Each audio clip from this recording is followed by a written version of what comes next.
اليوم عندنا الطلاق ديال السيده اللي مرمدت شرفنا. اليوم كنردو لاعتبار راسنا، اليوم كنردو ماء لوجه راسنا من الانسانه اللي دارت فينا الشوا. هكذا خصو يكون الطلاق. يطلقوا اصلا الا ما طلقش. انا بيدي ما نبقاش نهضر مع بابا، حيت ماشي ما نهضرش معاه، ولكن راه غادي يشوف مني شي حاجه خايبه، حيت ما يمكنش بحال كتبرأ منه، ما بقاش باغا تزوج به. وهذا الطلاق الخلع هو المهم فيه كمعلومه هو انها بالعربيه الشعبيه ديالنا تنقولوا كتشري طلاقها، يعني كتعطي تعويض للزوج، كتعطيه مقابل باش تحصل هي على طلاق. الناموسة قالتها وفاتها حلفاتها خوتي وفاتها، قالت لك أسرع طلاق على وجه الأرض. اليوم بكريشة كيتفاجئ في الجلسة الأولى ديال طلاق الناموسة، اللي صراحة الله عيات وملات وكلات وقالت بأن صافي هاد بكريشة ما زايدني غير الهم هو وولادو. صراحة اليوم بكريشة كيتفاجئ بأنه ماشي طلاق عادي خوتي، ماشي طلاق عادي. كيف كنقولوا المرأة طلقات الراجل، كلشي اليوتيوب تقلب، كلشي كيقول انت طالق بالثلاثه وكيتشفاو فيه، فحتى هو ما تسرطاتش ليه خوتي، قال علاش ما سبقتاش حتى انا وطلقت باش يبقى ضميره مرتاح والكبرياء ديالو شغال. فهي بغات تلعب ليه على الوتر الحساس وطلقاتو. فاليوم اخوتي في اول جلسه ديال الطلاق كيتفاجئ بكريشه، وإلا لاحظتوا معايا حتى لبنى خارجه كتبكي، ما تهضماتش ليهم اخوتي بان الناموسه خلعاتو. تقولوا لي كيفاش خلعاتو؟ طلاق الخلع اخوتي، عطاتو الفلوس باش غتفك الجره، باش يسر بيها، باش يطلقها، باش يبعد عليها الاتساع. خوتي اول مره كنشوفو هاد الشي كيوقع في يوتيوب.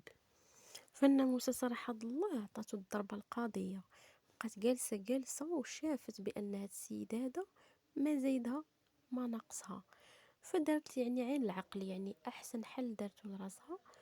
وبيني وبينكم منين خرج هاد السيد كيتعامل معاها بواحد البرود، يعني بحال اللي ما راهاش على الذمه ديالو، يعني كيتملص من بعض الامور اللي هي كتذكرها بعض اللايفات، كالنفقه، كحقها كزوجه، كمصروفها كزوجه، ولكن هو كيدير نيبالا، يعني ما مسوقش. فهي يعني بقات صابره، يعني دارت حل لراسها كيف كنقولوا الزواج الملاوط بلاش منه. وهذا الحل يعني كان عاجلا ام اجلا غادي يكون. فهو كان كيقول لك انا كنت غادي نطلق، ولكن عندي واحد البلان وعندي واحد الاستراتيجيه. اش من استراتيجيه؟ السيده على ذمتك عندها حقوق وواجبات، يعني كتفرض وكيفرضها الشرع والقانون، فانت مشيتي وهي ضروري غادي دير الحل لراسها والحل لوليداتها اللي كتقريهم من اليوتيوب، توكلهم من اليوتيوب. فزياره يعني كديرها لوليداتك مره في الاسبوع، كتبين بانك الاب الحنون. فالاب راه كيكون يعني على مدى الحياه كيكون كيعطي وكيصرف على وليداتو وكيحن على وليداتو وكيكون متواجد مع وليداتو. فاليوم كتفاجئوا جوهره بهذا الطلاق الخلعي، ويعني كانت يعني صدمه كبرى لبكريشه، انه كان عارف بان الطلاق عادي، يعني غيكون جلسات وكذا وحتى تشد الطلاق ديالها. ولكن هي المفاجاه اللي دارت ليه هو انها الطلاق الخلعي يعني كتعطيه فلوس باش غير يفريها ويعطيها حريتها. فكيف كنشوفوا بكريشه هو اللي مستفد مع الطلاق هذا، ولكن جوهره يعني بغات تبين في اليوتيوب انها مستغنيه، ما بقاتش حامله فيه الشعره، وعندها دقيقه بعام فوقاش تبعدوا عليها، وداك الكاغيط اللي كيجمعهم انه ما يبقاش، واخا انها تعطي الاموال باش غير يبعد عليه. وهذا في حد ذاته خوتي صدمه البكريشه. نسمعوا لبنى شنو غتقول في هذا الموضوع، وكذلك اليسرى، والمهم نسمعوا التفاصيل ديال هذه الجلسه اليوم وشنو الراي ديالهم في هذا الشيء هذا اللي وقع، والمفاجاه يعني اللي تصدموا بها كاملين.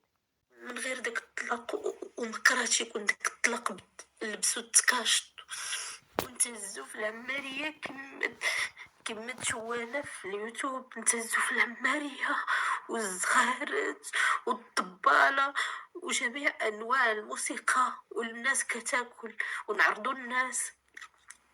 هكذا خصو يكون داك الطلاق، اجيو مرحبا بكم ونعرضوا الناس، اجيو مرحبا بكم. اليوم عندنا الطلاق ديال السيدة اللي مرمدت شرفنا. اليوم كنردو لاعتبار راسنا، اليوم كنردو ماء الوجه راسنا من الانسانة اللي دارت فينا الشوا. هكذا خصو يكون الطلاق.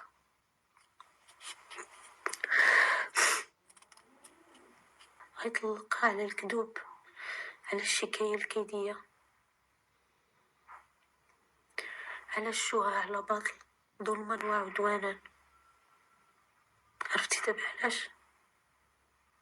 باغي يطلق، ماشي اصلا حنا قاصدين عليه ولا باغي يطلق، واصلا الا ما طلقش انا بيدي ما نبقاش نهضر مع بابا، حيت ماشي ما نهضرش معاه، ولكن راه غادي يشوف مني شي حاجه خايبه، حيت ما يمكنش، ماشي لوجيك بهذا المعنى، هذا ماشي لوجيك.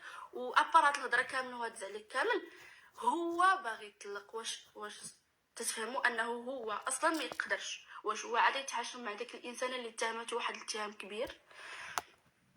واش هو عادي يشوف فيها واش بزاف ديال الحوايج، شي حوايج خايبين، شي حوايج اللي كيمسوا الكرامه الانسان وكيشوهوا بسمعه الانسان اكثر من القياس، واللي يقدر اي واحد يقول لك درتي وفعلتي واخا هو ما شاف متى حاجه. تهضري معاه هضره جوج يقول لك مرتك قالت وامك قالت وفلان قال، يعني هو مسكين ما كيبقى عليه حتى شي لومه. ولكن الله ياخذ الحق في اللي ادانا بهاد الهضره هذه، حيت هضره الانسان اكبر اذى واكبر اذى. سعاد اليوم بينت بأنها ما بقاتش مستحملة العيشة مع هاد السيد، وأصلا العيشة سالات منذ يعني زين المحارم وقضية زين المحارم. وهذا الزوج حتى هو اللي يعني فاش خرج ما بينش واحد تعاطف مع وليداتو، ما بينش واحد يعني قال المسامح كريم ولا.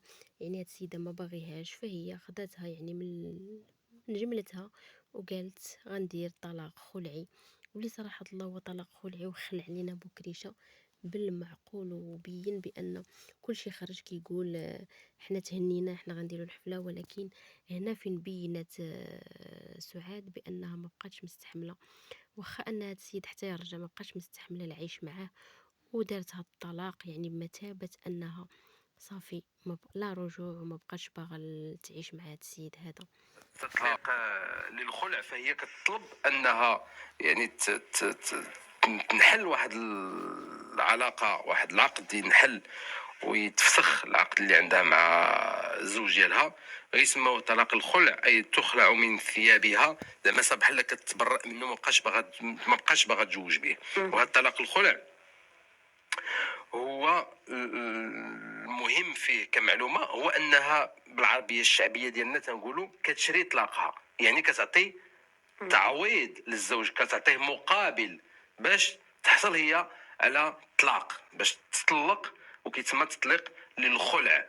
اذا كتعطي المقابل، هذا المقابل يمكن له يكون اي حاجه تم الاتفاق عليها ويجوز الالتزام بها، اي حاجه يعني زراع دهن تيكون تيطلب ديك الساعه شنو ما كان سيدي غنعطيك، حتى الحقوق يعني اللي يمكن تكون عندها علاقه بالاطفال ما يمكن نتنازل فيهم الا كانت الزوجه في حاله يسر.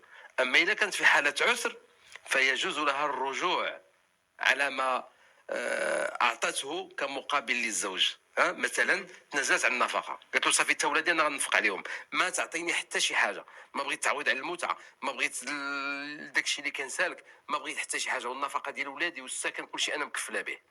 ولكن واحد النهار اصبحت معسره، حيت داك النهار ملي طلقات كانت لاباس عليها، صبحات معسره، يمكن لها ترجع للزوج الطليق ديالها وتقول له اعطيني النفقه ديال الدراري، لان المصالح ديال الدراري والمصلحه ديال الدراري والحقوق ديال الدراري الاطفال واخا تنازلات عليهم يمكن لها تراجع فيهم واخا دار طلاق الخلع.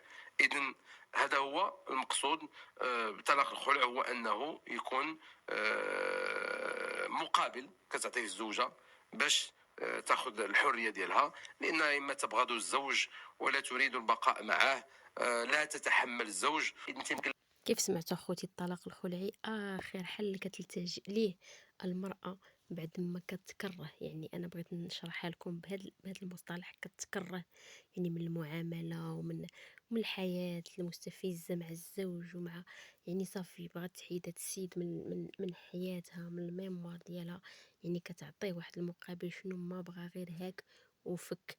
صراحة الله جوهرة اليوم كتفاجئ العائلة كاملة، ماشي غير بكري، شافها كلشي خرج كيدوي وما تقبلوش هاد الامر اللي هي صراحة الله من حقها انها دير هاد الاجراءات هادي، ومن حقها انها يعني تصبح مستقلة وما تبقالش هاد الزواج عبء عليها وكيشكل لها مشكل، وتبقى حرة ديال راسها.